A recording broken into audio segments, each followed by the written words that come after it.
bagi saudara. Tadi kita sudah mengangkat tangan kita bersama dengan Ibu Munte mengucapkan doa keselamatan saudaraku. Kita buka hati kita dan kita sama-sama berkata, Yesus, aku percaya kepadamu, masuklah ke dalam hatiku, jadilah Tuhanku, juru selamatku. Maka saudara sudah diselamatkan. Haleluya. Saudara sudah dibebaskan daripada semua hukuman dosa, hukuman karena dosa, yaitu maut. Katakan amin. Saudaraku yang kekasih, Tuhan Yesus sudah membayar lunas semua harga kita. Karena itu permuliakanlah Tuhan dengan hidup kita. Dia telah menebus kita dengan darahnya yang kudus, saudaraku. Dia telah memberikan nyawanya bagi kita. Dia substitusi kita. Yesus ganti kita. Seharusnya kita dihukum, tetapi kita tidak jadi dihukum karena Yesus adalah ganti kita. Dia sudah disalibkan bagi kita supaya oleh pengorbanan yang di kayu salib saudara bebas daripada hukuman maut. Katakan amin. Dan Yesus menanggung dosa saudara dan juga kutuk-kutuk dosa saudara. Itulah sebabnya saudaraku yang kekasih dalam nama Yesus, kita bisa disembuhkan. Kita yang percaya kepada Yesus, Tuhan Yesus berkata, oleh bilur-bilurnya kamu telah sembuh. Saudara tahu apakah bilur Yesus itu? Saudara, sebelum Tuhan Yesus disalibkan, dia menanggung begitu banyak penderitaan. Dia menanggung begitu banyak sengsara, saudara. Terlebih dahulu, saudara, setelah Tuhan Yesus ditangkap di Taman Getsemani, maka dia dibawa, saudaraku, ke pengadilan. Dan kemudian di situ tentara Romawi mencambuki dia. Mereka melucuti pakaian Yesus. Dan kemudian mereka mengikat dia di sebuah tiang. Dan tentara Romawi datang membawa cambuk yang begitu mengerikan. Satu cambuk tapi 5 cabangnya. Dan di cabang-cabang itu ada besi-besi tajam, saudara, yang dikaitkan kepada setiap kail-kail itu, saudara. Kail-kail tajam dikaitkan pada cambuk itu, saudara.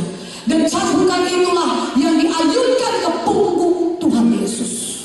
Dan ketika dicambuk punggung Tuhan Yesus, maka daging tubuh punggung Tuhan Yesus tersayat, tersobek-sobek, rusak semua, saudaraku.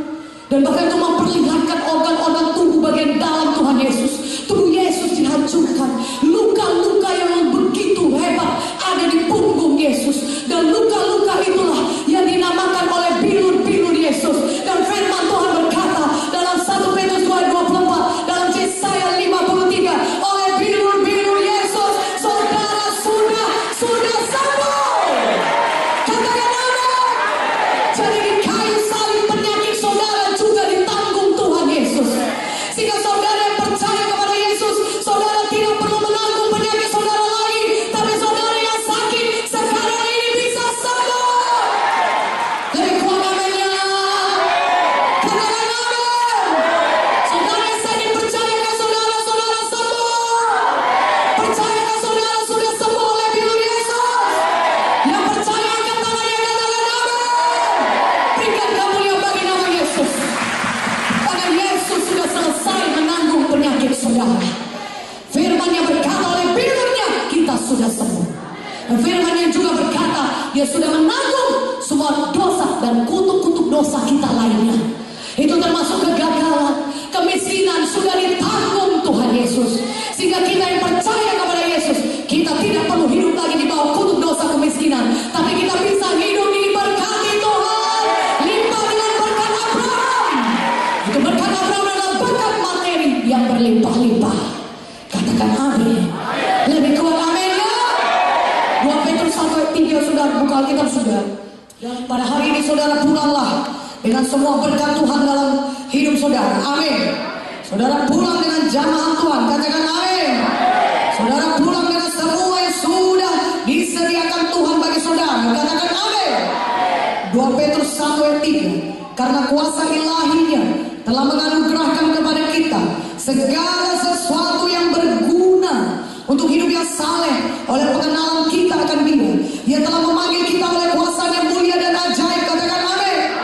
Segala sesuatu yang berguna, Tuhan Yesus sudah menyediakan, sudah menganugerahkan kepada kita segala sesuatu yang berguna untuk hidup yang saleh.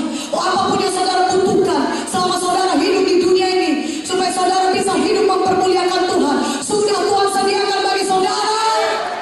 Apakah itu keberhasilan, apakah itu kesehatan,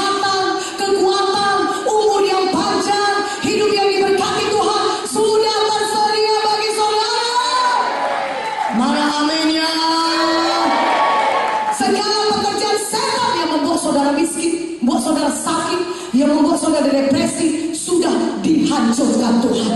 Kalau maut pun sudah dihancurkan, apalagi segala akibat dosa. Katakan amin. Apalagi kutuk-kutuk dosa. Katakan amin. Yesus sudah bangkit dari maut. Maut itu adalah, saudaraku, musuh yang terbesar. Itu yang paling ditakuti oleh manusia. Tapi maut sudah dikalahkan Yesus, karena Yesus sudah bangkit dari maut. Dia Tuhan yang hidup. Kubur Yesus di sana sudah kosong, sudah tidak ada Yesus di situ.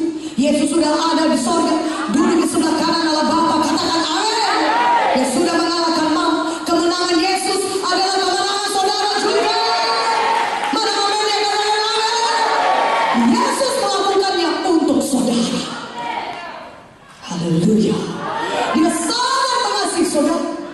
Dia sudah menanggung dosa saudara. Dia sudah menanggung penyakit saudara. Dia sudah menanggung kemiskinan saudara di kayu salib di Golgota 2000 tahun yang lalu. Sehingga saudara yang percaya kepada Yesus tidak perlu menanggungnya lagi. Amin. Saudara tidak perlu lagi miskin, tidak perlu lagi sakit, tidak perlu lagi sedih, tidak perlu lagi depresi, tidak perlu lagi diikat oleh setan. Tapi saudara bisa hidup berkemenangan dan diberkati oleh Tuhan. Katakan amin. Katakan amin. Yang percaya katakan amin. Segala sesuatu sudah disediakan Tuhan. Kita tinggal menerimanya saja. Tuhan sudah memberikannya kepada kita, saudara. Bagaimana caranya kita bisa menerima semua berkat Tuhan yang sudah disediakan bagi kita? Ada satu caranya, kuncinya yaitu apa? Saudara harus punya iman. Tanpa iman tidak mungkin orang berkenan kepada Allah.